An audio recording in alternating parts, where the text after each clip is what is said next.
Hey guys! Welcome back to my channel. So today, magluluto ako ng cherry tomatoes with chicken and kukuha tayo ng cherry tomatoes in my garden. So, tignan nyo dito guys, yung aking mga chili, ang dami ng bunga. Ayan, so ang dami nilang bunga. And yung aking cucumber naman, kahit maliit lang yan, ilang puno lang yan, siguro mga 5 puno lang yan, but enough na for my breakfast every day. So ngayon, kukuha naman tayo ng cherry tomatoes kasi ihalo ko siya sa aking dinner, breast chicken with cherry tomatoes. So let's go na guys sa ating garden doon sa aming backyard. So ito na guys ang ating cherry tomatoes. Ayan, nakikita nyo yellow na ang kanilang bunga, kaya kailangan na nating bawasan. So, tamang-tama, magluluto tayo ng chicken at kailangan natin ng cherry tomatoes. Kaya, free tomatoes! Ayan, libre ng ating panghalo sa ating chicken. So, manguha na tayo.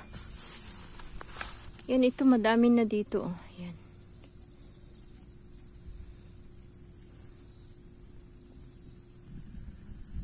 Ayan, dito naman. So, pangalawang puno ito. Itong pangatlong puno.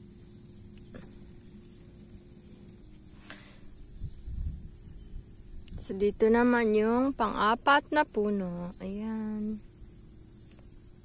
Pupunin na natin kasi dilaw na ang kanyang kulay. So, hinog na ito. Pwede na talaga ito. Oops, sayang. Natanggal yung isa. And then, dito naman. Ito iba yung kanyang shape. Yan. And then, pang last na dito. Ayan. Pero madami pa yan sila. Madami pa tayong harvestin. Kasi non-stop ang kanilang pamumulaklak. Yun. Madami pa silang dami pa silang bulak. Continue ang kanilang pamumulaklak, kaya hanggat walang winter, meron tayong unlimited na cherry tomatoes. So, ito na yung ating na-harvest. Ayan. So, tama lang yan sa ating chicken. So, magluluto na tayo guys ng ating chicken. So, ito na guys ang ating ingredients. Breast chicken, yung Cajun seasoning, ito na yung ating cherry tomatoes and our garlic. Siyempre, lagyan na natin ng mantika. Char.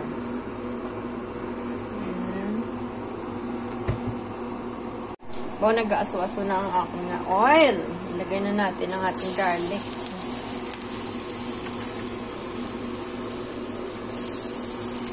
Ayan. Tapos ang ating chicken.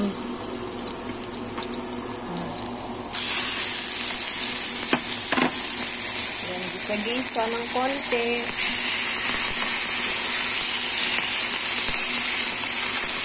Hindi asok-asok na ang ating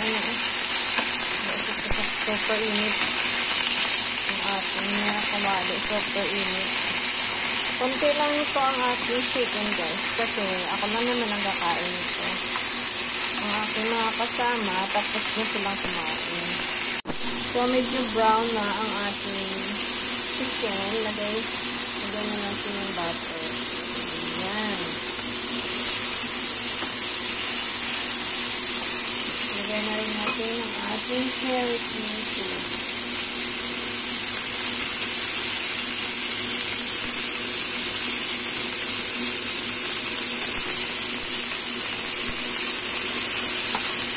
Ang ganda na niya kasi colorful na. Mukha na siyang masarap.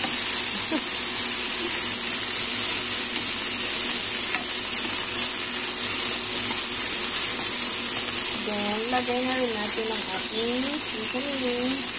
Ang kanyang seasoning chicken.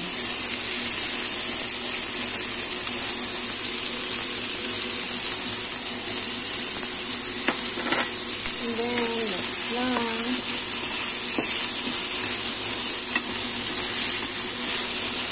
ganito lang kadali magluto ng aking dinner. Kasi ako lang naman ang kakain. Kaya ano lang, konti lang.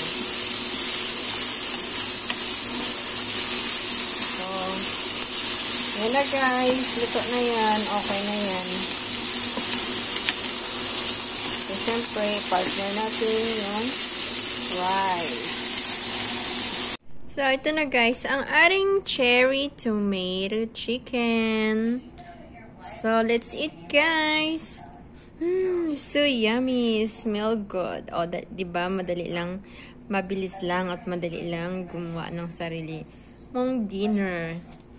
And yun lang guys. Thank you so much for watching. Please don't forget to like and subscribe. See you again on my next vlog. Bye!